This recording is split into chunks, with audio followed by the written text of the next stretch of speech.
আসসালামু আলাইকুম ভিউয়ার্স, কেমন আছো সবাই? আশা করি খুব ভালো আছো। আলহামদুলিল্লাহ আমি অনেক ভালো আছি। আজকে তোমাদের সঙ্গে শেয়ার করব ভাইরাল সেই টমেটো পরোটার রেসিপি।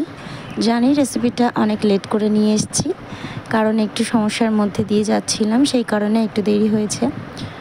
তোমরা যারা আমার চ্যানেলে সাবস্ক্রিপশনে রয়েছো তাদেরকে বলছি ভিডিওটা দেখে অবশ্যই কিন্তু লাইক করবে আর কমেন্টে জানিও কেমন লাগলো।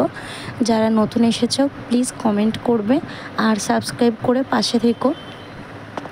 বেশি কথা না বলে আমি আজকে রেসিপিটা তোমাদের সঙ্গে শেয়ার করে দিই। টমেটো পরোটা বানানোর জন্য প্রথমেই একটা বাটিতে কিছুটা পেঁয়াজ কুচি আর কাঁচামরিচের কুচি নিয়ে নিয়েছিলাম, আর দিয়ে দিয়েছি 3টে ডিম। তোমরা চাইলে ডিমের পরিমাণটা বাড়িয়ে দিতে পারো। এরপরে টমেটোগুলোকে আমি সেদ্ধ করে নিয়েছি।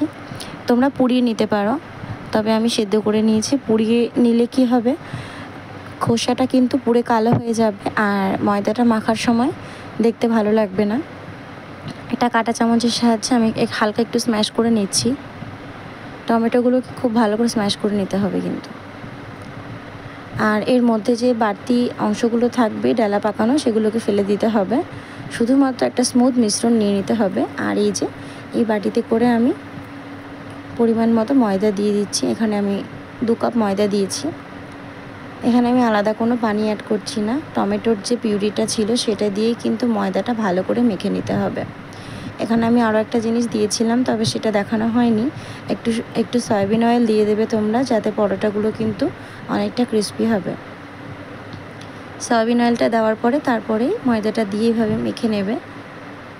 এই ডোটাকে অনেকক্ষণ ধরে হাতের সাহায্যে মথে নিতে হবে। আর এইভাবে একটা যখন পারফেক্ট ডো হয়ে যাবে, এটাকে কিছুক্ষণের জন্য রেস্টে রাখতে হবে।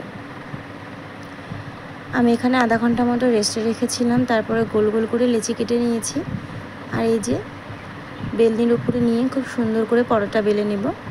তোমরা এখানে যে কোনো শেপ দিতে পারো, গোল কিংবা চিকন, চারকোনা, তোমাদের যেটা ভালো লাগে। তবে আমি একটু ভাঁজ করে করে এটাকে চারকোনার মতো শেপ দিয়ে নিয়েছিলাম, যাতে দেখতে একটু অন্যরকম লাগে। ছোটোবেলায় যখন স্কুল যেতাম, মা কিন্তু টিফিনে এরকম চারকোনা পরোটাই করে দিত। আজকে সেই কথাগুলো মনে পড়ছিল। এই দেখো কীভাবে ভাঁজটা দিয়েছি সেটা দেখে নিয়েছো। এরপরে আরও একটু বেলে নিচ্ছি, লম্বা করে নিলাম। ব্যাস হয়ে গেছে। বাকি পরোটাগুলোকে কিন্তু আমি সেমভাবে বেলে নিয়েছিলাম আর এরকম করে ভাঁজ করে চারকোনা করে নিয়েছি। এটাকে আলাদা একটা পাত্রে আমি রেখে দিচ্ছি। তোমরা যদি মনে করো ভাঁজটা খুলে যেতে পারে, তাহলে হাতে একটুখানি সাদা তেল নিয়ে এর মধ্যে লাগিয়ে দিয়ে তারপরে ভাঁজটা করতে পারো, তাতে কিন্তু কোনো সমস্যা হবে না। এর আগের রেসিপিগুলো তোমাদের কেমন লেগেছে আমাকে কমেন্টে জানিও।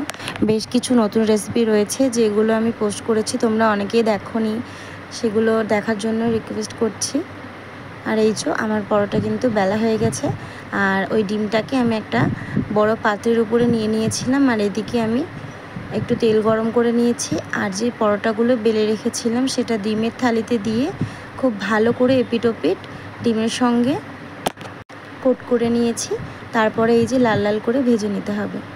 কোনো কিছুই না, একটু ঝামেলা কম। এটাই খুব অল্প সময়ে কিন্তু তোমরা বাড়িতে মেহমান আসলেও এই রেসিপিটা বানিয়ে দিতে পারবে। শুধু দরকার থাকবে তোমাদের পাকা টমেটো আর ডিম, ব্যাস, তাহলে তৈরি হয়ে যাবে টমেটো পরোটা। এই পরোটাগুলো খেতে কিন্তু খুব সুন্দর হয়েছিল। আমি প্রথমবার বানিয়েছিলাম আর এটা খেয়ে সবাই খুব ভালো বলেছিল, সবার ভালো লেগেছে।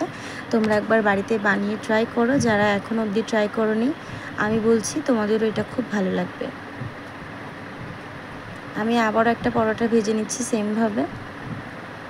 ডিমগুলো কিন্তু খুব ভালোভাবে এখানে কোট করে নিতে হবে।